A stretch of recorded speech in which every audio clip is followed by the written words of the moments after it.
Reverend, thank you very much for being here. You have brought your vehicle. Would you just explain, this is a tour, obviously, would you just explain a little bit more about it? Well, you're looking at the Mayday for Marriage RV, and we've been traveling the state now, and we're going around district to district, local communities all around New York, just reminding people that marriage between a man and a woman matters. So when you do this, I mean, how are you fundraising for this? Is that how it works? Because this is obviously not a cheap vehicle to drive around. Well, it's not inexpensive, especially with the price of gas. We're really hoping for that holiday tax break, but don't think that's going to come. But, you know, we just felt we needed to do it, and so we just bit the bullet and said we're going to do it. And if folks want to support us, they certainly can. And, you know, the website's newyorkfamilies.org. And how does it work? So you pull into a location and you set up, and then people come to you. I know that, I mean, we receive your press releases, obviously, and I know that you're having events around this, but what kind of reception do you get from people on the road? Well, every event is a little different. The reception has been good by and large. Sometimes we pull up in front of the legislator's office. We have a press conference. This morning we were actually down in the Newburgh area, and we worked with a radio station there. And so we broadcast live for about 3 hours this morning, and I just had coffee and donuts. People stopped by. We started the conversation, and then broadcast over the air is what was going on. So everyone's a little different. So the developments, obviously, you are following at the Capitol on this particular issue. Yesterday you saw New York Mayor Mike Bloomberg.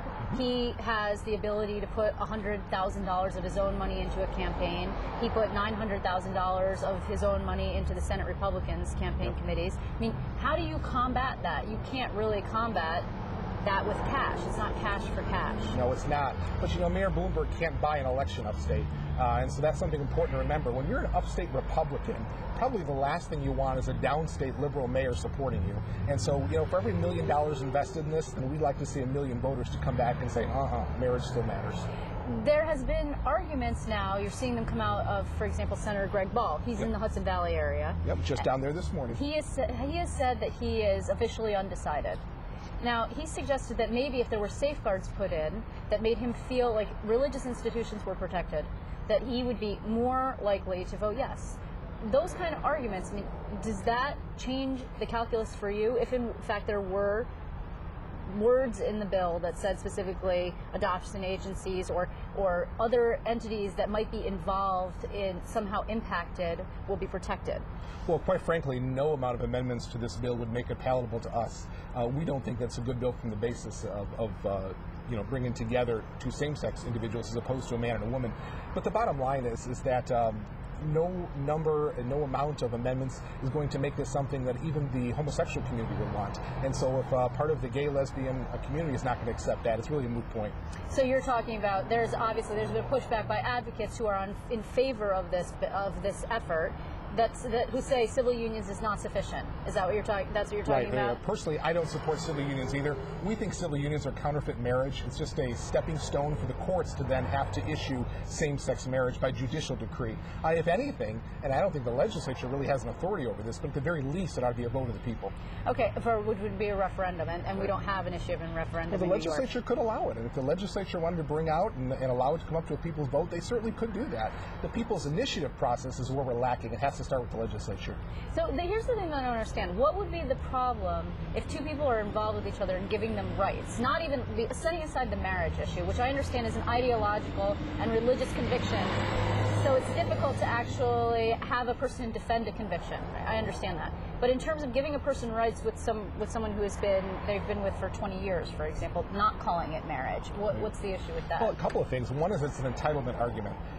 Why do we give those benefits to people that have been living together for 20 years? We give certain benefits to couples that are in a marital relationship because those marriages produce something for society, a strong and stable society, in the rearing of children, in just all of the societal things that go along with strong and stable marriages. The difference with giving it to other relationships, such as same-sex couples, is the burden of proof is on that community to demonstrate that they are actually contributing something to that society. Okay, but hold on. There are heterosexual couples who have terrible experiences with each other. They divorce. There are heterosexual couples who have terrible experiences with their children. That's right. Yep. So, generally speaking, the research upholds the fact that children get best raised by biological mom and dad. And the law can only look at those generalities. It's laying out a course. It can't look at every specific case. And so we have to realize that the law has limitations, and this is one of them.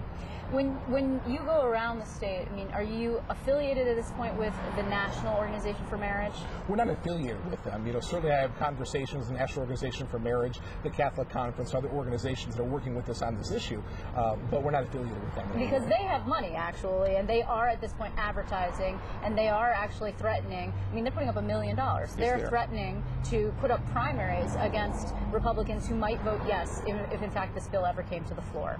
Are you suggesting that you would do the same? Would you support that? Would you campaign for Republicans who challenged other Republicans on this issue? Oh, I think when you look at what happened in the 23rd Congressional District with Dede Scozzafava, there's a clear case that, yes, we'd be willing to campaign for people as in my personal opportunities to support candidates that support marriage.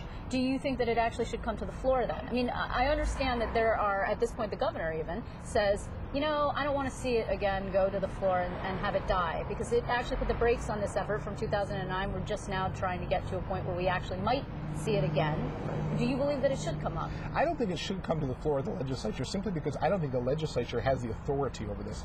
Government didn't create marriage, and it doesn't have the authority to redefine marriage. But it sanctions marriage. Government sanctions marriage. But it doesn't have the authority over redefining marriage, and there's a vast difference between the two. Government didn't create it. They don't have the right to redefine it. So I don't think it should come to the floor. Wait, hold on. Government actually defines marriage currently as between a man and a woman. Isn't that the decision that actually was upheld in the courts of New York? Government is recognizing the definition of family that has always stood through recorded history. This would be a redefinition. That's why we say it's not an expansion of rights. It's really a redefinition of an institution. So I don't think the legislature has the authority, but if they intend on doing something, let the people decide. Every time the people have voted on this issue, they have denied same-sex marriage, and they have upheld the traditional definition of marriage.